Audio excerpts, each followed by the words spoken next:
Welcome to Penrose Learning, where we make understanding easy. It's super annoying when your PS5 controller suddenly stops vibrating, right?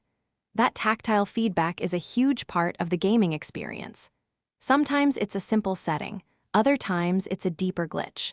Don't worry, we're going to dive into the most effective solution for 2025, ensuring your controller gets back to its full immersive potential. Before anything else, let's confirm your console's vibration settings.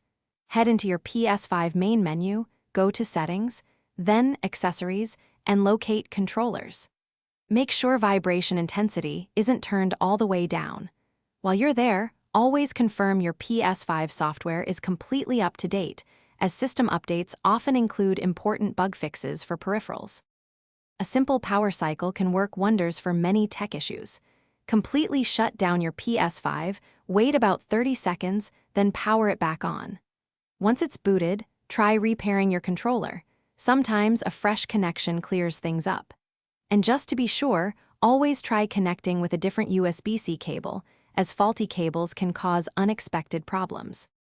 If those simpler steps didn't help, it's time for the controller's secret weapon, a deep reset. On the back of your DualSense, near the L2 button, you'll find a tiny hole.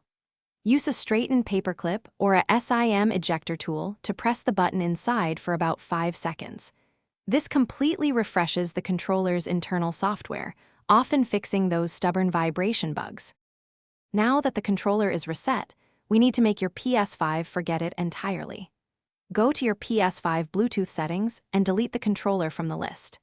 Then, reconnect it via USB and pair it as if it were a brand new device. This combination of a controller hard reset and a full repairing is often the only way to completely resolve deeply embedded software conflicts, ensuring your vibration returns. Thanks for watching. If this was helpful, leave a like and consider subscribing. See you next time.